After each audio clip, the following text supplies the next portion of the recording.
wait. I am now loading up the game. Have fun. You have...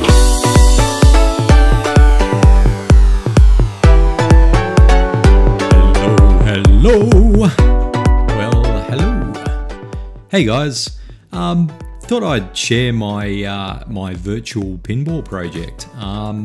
To be honest, this is something I've wanted to do for years, and I didn't, for obvious reasons. It's a big project, it's a big thing, it takes up a lot of room in the house, and yeah, as far as these things go, it's generally something that you do once and then you never play or touch again.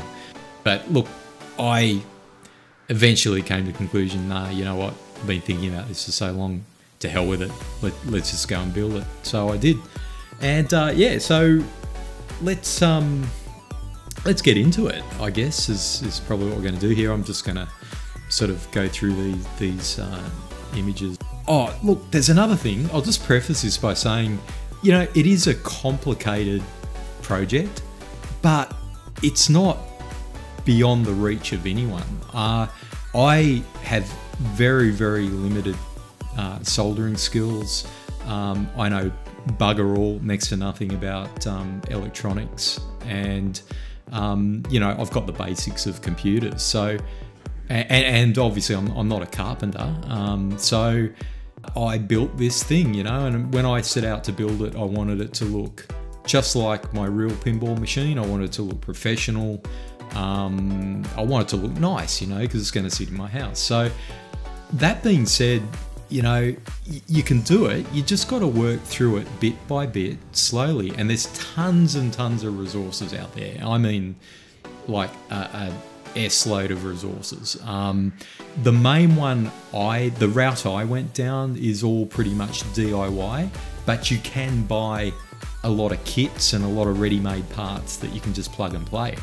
I chose not to do that. I chose the hard route because I thought if I'm going to do it, I've got to make an effort, and then, you know, and I just like to learn how to build things myself. It's the fun of building it for me more than, you know, actually physically playing the thing, although it is fun to play. Oh, the other thing, one of the main resources I used is Pinscape, and I'll throw the link in the description there. This guy at Pinscape has gone through every step and every component you need to build one of these things. You don't have to take it verbatim. You can, of course, go out and customize, as I did. Like, I pretty much custom built this thing from scratch, but I use the amazing Pinscape website to learn how to do some of the more tricky stuff. So let's get into it. Here, the first thing I decided to do was to build the housing for the frame for the computer. I went with an open air computer. By the time you put screens and computers and DOF links and things like this in there, you're going to get a lot of heat build-up. And yeah, here's the GeForce GTX 1080. It's a spare one I had, probably overkill for this project, but she works good. Shopping for screens, looking for good side viewing angle, and LG is what I found. I built my cabinet, custom built my cabinet around the size of the screen. So doing a custom plan means that you can fit your screens perfectly and there's no wasted space and everything looks neat and great. It's halfway between a standard body and a wide body Williams. The other thing I decided to do was get it professionally CNC routed so I could get the best result. And here I've drawn up the DMD speaker panel to send off to Rob at Arcadeworks, who was doing the CNC routing, just to try and work out how this thing was going to work. And same here with the glass. The way the glass panel works on a Williams is it slides in through a plastic sleeve, and there's a 2mm rebate that plastic guide sits on. Again, drew it up, sent it off. One of the things you've got to be careful of with the screens is they can have odd shapes and power things sticking out the back. So when you design your CAD, make sure that that's all fitting nicely. Drew it up again, sent off to Rob at Arcadeworks. Mate, this is how you know, want it to fit. I went with a MOSFET relay instead of a standard relay for the feedback devices, and because they just have a bit more life in them. And then once I worked out that plan, which I drew up before, I wired one up, and just to make sure that one works. Using Ford starter motor relays, pinball guys are going to say, no good, but yeah, they're cheap and they're fine. Here I'm wiring up the wires to the controller, a little computer that controls those things, and here I am testing it. Just, you know, connecting anything I could anywhere just to see if the damn thing worked, and she worked. So here's a test. Yeah, the Ford starter motor relay, mate, they're cheap. You know, the real pinball solenoids are better, sure, but living in Australia, they're very expensive to get into the country, and I just wasn't in my budget, so I went with this route. And if you knock them up against a piece of solid wood, they make a larger clunking sound. It sounds pretty light on here, but remove the baffle, push it up against a bit of wood, and you know, she sounds pretty good. Just gives you tactile feedback in the machine, which works okay. Went with the Freedom KL25Z controller for buttons. Has a built-in accelerometer, so you can see here as I push it, the pterodactyls move on the is it Jurassic Park? I can't remember. Indiana Jones. And yeah, the accelerometer gives you that nudge ability. And here I am nudging Attack from Mars or Mars Attacks, and you can see the UFO moving as I punch it forward. With the MOSFET relay I went with, wiring it up wasn't good enough, so I decided to design my own circuit board and print it. Never done it before, just learnt how to do it. Found this great bit of software called KiCad. You can see on the right, you copy the schematic, and then on the left, you draw the parts from the library and piece them out and build a board. It's not that hard, you know. I'd never done it before, know nothing about electronics, and just learn as I went. And yeah, made this circuit board. Thought it was going to be pretty easy until I got to this part coming up. It just throws all the components out everywhere. I spent an hour pulling all those out and laying them out on a circuit board. There may be an easier way to do it. I don't know, and that's just the way I did it. So probably the hard way, but it worked in the end. So when you get all your parts laid out, you then join them up with trace, and it's like join the dots, and you create the circuit board. The holes are made based on the component you pick from the library, so it predetermines the hole. Here's the 3D, just showing you the MOSFET relay. Again, prefer it over a standard relay because it's got more longevity. With the optocoupler component, it's like a firewall so that you can't get feedback in electrical feedback into your computers and stuff, and just another layer of protection. Here's the board printed with Osh Park in the States, and I just went with them because I like their purple board. It looks pretty cool. Soldered, if you're in America, we say soldered. American pinball is just fantastic. Soldered one up, make sure it works, and just tested one, and yeah, it worked. I was holding my breath for that. And then here I am putting the rest of the components in, doing a whole board. I didn't bother testing the others. I just went, yeah, she works, so and threw it in, and you know, cross your fingers and hope to God she works, which she did. Here's the lockdown bar. So using all Williams components if I could get them, just because I want real pinball parts. More wiring, you know, wiring up the KDL controller, you know, using Molex connectors so I can plug and play if anything breaks. This is the Ford starter motor. Tried removing the face off one to make it louder. The bloody thing popped out. It just didn't work, so I couldn't do that. With the solenoid, with the starter motors and any sort of solenoid, you've got to wire in a diode to stop electricity feeding back. It's all on the forums. I didn't know this. I just found it and went, okay, need a diode, wired it in. Really annoying. Did that and then tested it. Tested each one, just jury-rigged a button up here to make sure they work. And then wired in a Molex connector, so if they ever die, I can just pull it out, put a new one in, pretty easy. Then I made up a mounting bracket, so left, middle, right bumper, and the brackets I can then position them where they should go in the cab.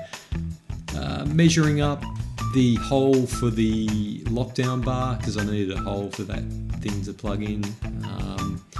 Danger! High voltage. So yeah, DMDs, dangerous things. They run off mains power supply in Australia, 240 volts, and then they step down the transformer to 120 and 80 volts. I built a box to house this thing in because it is high voltage. Probably don't need it because it's in the cab, but I want it to be safe. So if anyone sticks a hand in there, they're not going to get a nasty shock. I had to drill holes in it because they get really hot. So just drilled tons of holes in this box and it's good. More wiring on the controller board, starting to get pretty messy. It's one of the most exciting parts when the CNC routed plans come back in the form of a physical cab. So I pulled it all out, checked it, make sure that it's all cut nicely. One of the things that Rob added, I wasn't expecting, were little cams to help assemble the thing. So it's like kitchen cabinetry, it all just kind of plugs together with this cam system, and that's the benefit of going with a professional CNC route. Although it was pre-laminated black, a lot of the inside edges weren't painted where it's been routed, so I had to paint those black so that when you assemble it, you don't see any raw timber and it just kind of finishes off nicely. Easy to do that before you assemble it, I think. Here's the design I came up with for, it's an Avengers theme for the cab. I didn't design the Avengers, but I took the elements from the Avengers graphics, and Heroed Spider-Man is one of my favourites for whatever, I don't know why, just as a kid. And and then 3M wrap, and cut it out, line it up, and use some masking tape, get it aligned, peel one edge back, and then I just used a squeegee to kind of slide it on. For anyone that's wrapped, it's just kind of a standard procedure. I didn't do the wet mount application because I didn't want to spray water on MDF because it'll swell and go all horrible. So I did just the dry stick application. Worked really well.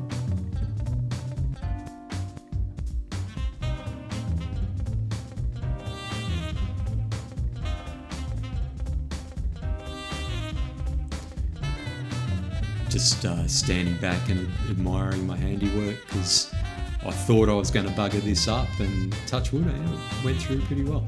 Using Thermaltake computer fans for cooling, so I got 2 in the underside of the front, suck the air in, and I've got 2 mounted high in the back of the cabinet that suck the hot air out because heat rises. So I get a nice convection current of cool air in, hot air out, and that works pretty well.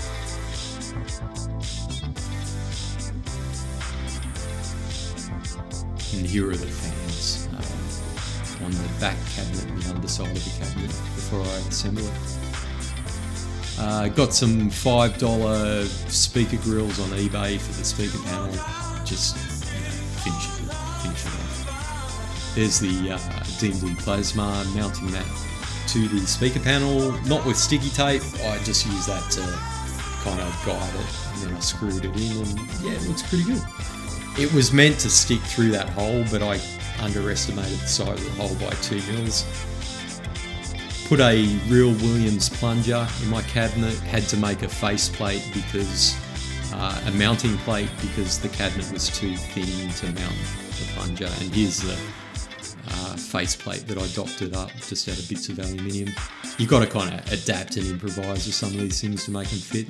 3D printed parts with the guide rail, attaches to the plunger, and then with an optic sensor. I went with an AEDR 8300, all on Pinscape. Never done this before. You had to surface mount this little optic chip. It was really cheap to make, but daunting at first. Just use a heat gun and solder it on it. You can see it's smaller than your thumb, but it wasn't hard, and there's step-by-step instructions on Pinscape if anyone wants to do it. And it's very sensitive. It works very well. I think it's brilliant. Starting to put the cab together, you know, bit by bit, and it's starting to get exciting now because months and months of work is coming together. Putting the side panel on, and it's looking great. So I took lots of photos in case I muck it up. I thought I was going to stuff this up, and fortunately I didn't. I stuffed a couple of things up, but nothing major. And putting the graphics on before you assemble it just made it a whole lot easier. I had to leave the front of the cabinet till last because it overlaps the side panel edges, and so there I've wrapped the front and it overlaps the sides, cut all the holes out, and yeah, she's looking good to go. Get a bit of dirt there on the rug. Yeah, wife wasn't, or she didn't notice I vacuumed it. I decased the TV, the playfield, to fit in the cab. That's what I plan to do, and that's the IR remote. Just mounted that somewhere else. I had to remove the speakers because they were sticking out too much. Just, yeah, working out where the mounting brackets are going to go and how it all fits.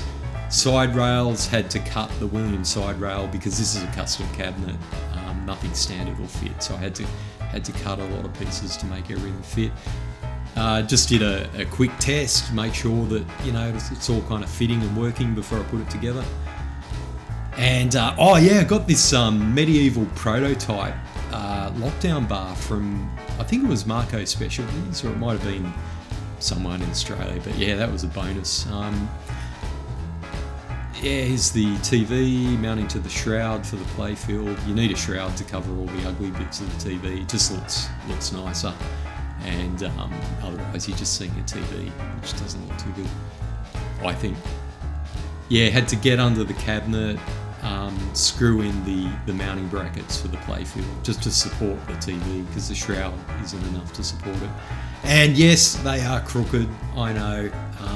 There's a couple of little bits underneath that jutted out and I had to angle it and so forth, but you don't see it. When it's all put together, you're not going to see it, so who cares? It works.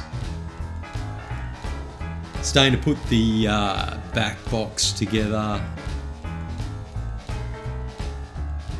The way the back box TV works is it's routed into the side of the cabinet, so it's kind of almost flush with the edge of the back box. I didn't want any edges around the TV. I wanted it to look like a real Translite, because if you look at a Translite on a pinball, there's no border around the Translite. It just goes edge to edge, flush mount in the back box, and that's what I went with. So yeah, here's the computer in the cab, making sure that it all fits, the power supply, and the big black box you can see there on the right, that's a subwoofer. I'm just using a Logitech computer speaker, spare one I had, and works really good, really good. Lots of wiring, which I hated. I honestly hated this process of wiring, and to be fair, like most of the wiring is for the feedback devices. I had 9 feedback devices, and here's the wiring for the DMD. The DMD was worse because that uses 12 volt, 5 volt, 80 volt and 100 volt, and you can see there, like you've got a power driver for the DMD, you've got the transformer in the grey box, then you've got a controller. Here's just a little junction box for 5 volt, you know, button lights. So I just fed one 5 volt into it, one ground, and then I put all my lights and buttons and things off it. Yeah, wiring up the buttons and the lights, you know, just daisy chain them, did it easy. I didn't go for flashing lights or anything, just pretty simple. Here's the flippers. So the flippers, I tried to put all the feedback devices where they are in a real pinball, so they're kind of middle center where they really are. Yeah, just mounting them up, measuring up another bracket there for more feedback devices, and there they are, just screw them in under the playfield. That's kind of where I wanted them. Yeah, another shot there, you can see all the feedback devices. Starting to get pretty busy, you've got a lot to fit in there. With the legs, I got these little L brackets from a local hardware store from Bunnings in Australia, and just drilled some bigger holes into them and gave the legs some extra support. Originally they were chewing into the wood, which wasn't real good, so just added that. Here's a mounting bracket for my MOSFET relay, so I wanted it to have lots of air circulating around it. More wiring, so for all the feedback devices, the power, I'm using just standard computer power supply, Thermaltake. And as you can see, the wiring just goes everywhere. I hate this. And if I did it again, I'd just use maybe 2 or 3 pinball solenoids rather than 9 Ford starter motors. I think that would be a better result. They'd sound better and it'd be less wiring, but too late. Already had the idea, built it, started it, got to finish it, and it really sucks, the amount of wiring. If you don't do the feedback devices, you don't have all this extra wiring, so you don't need to worry about it. But yeah, soldering the relay, the MOSFET, should have done it out of the cabinet. Oh well, too late, got to do it. Fired it up, tested it, yep, all the lights work. Yeah, just test it as you go, and that's what I did. Here I put a computer on it and I fired all the relays from the software just to make sure that it's all working, and I'm so lucky it worked. Because I didn't test it until after I put it in. With the lease switches, the damn thing, I couldn't attach it with a nut, so I had to pull it apart, get longer screws, and drill some holes in it and just doctor it up so I could mount it. It was a real pain, and you can use, it's just the type of leaf switch I got. You don't need that. I would have just gone with a normal one if I had one, but this is all I had. And there it is inside, a little bit crooked, but oh no, it's not too bad. Yeah, it works. There's the buttons, you know, and with the all the wiring there, I'm just using cable ties, and just cable ties to tidy it all up and make it look a bit neater. Here's all the wiring I did for a night switch. I'll talk about that in a minute. And disaster! I trod on, well, I didn't tread, I tripped over one of the side rails and I buggered it. Start again. Wiring, more wiring. Some people go, why didn't you colour code the wiring? It's just an expense issue. You know, for every different colour piece of wire you want, you know, that's more money you have to spend. I just used the same colour because it was cheaper. Although I did use green for ground, so I tried to isolate power, and you know, orange is low voltage and red is high voltage. There's the nighttime switch.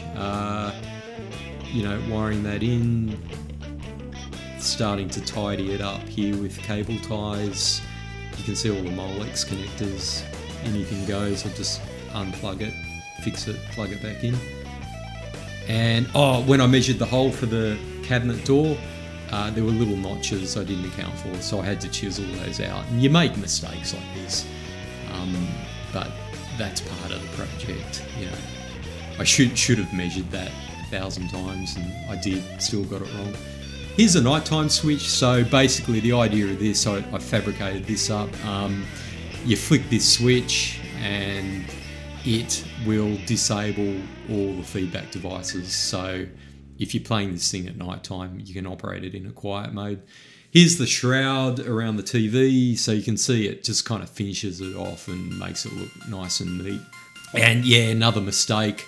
Didn't realise that the HDMI plug was right under the mounting bar because I was under the cabinet, I couldn't see it. So chiseled that out, and then yeah, problem solved. It all works fine. And you can see it's getting pretty busy in there with wiring. With the back box, got that assembled, mounted. Time to slide the TV, the back box TV in there. There's my knocker. Ford starter motor. It doesn't work. Oh, it works, but it doesn't do it justice. It's too quiet. So I'll put a proper pinball solenoid in there at some point. DMD, high voltage, don't touch, it'll kill you. And yep, DMD didn't work. Damn it, I was really hoping that would work because that's the thing I hated doing the most. And why it didn't work, pulled the fuse out. Fuse was blowing, and put the fuse in, blew another one, then worked out, yeah, I'd misaligned the plug. Realigned it, and she worked. And I was so relieved because that thing was a pain to put together. And yeah, and then here she is. She's all working. Don't have glass on it yet, but yeah, the glass came later. Oh yeah, just one quick thing. The front end I'm using on the cabinet is called Pinup Popper. It's a bit of software made by a guy named Nailbuster, or he goes by the handle Nailbuster on vpinball.com, so head over there and check it out. It's a brilliant piece of software and it looks amazing. There's a lot of guys in the community that put a lot of hours into you know, the graphics and the themes and the wheels and all the bits and pieces that go with it, and it is really cool. Cool piece of software, so check that out. And hey guys, thanks so much for watching, and sorry if this took too long. I tried to fit a lot of detail into a small amount of time, but yeah, I really hope you enjoyed it, and all the best. I wish everyone good luck with your project. Stick with it. There's times where it gets frustrating and you want to give up, but stick with it, and when it's done, it is awesome. It is tons of fun, and I absolutely love it. So good luck guys. Thanks. Bye.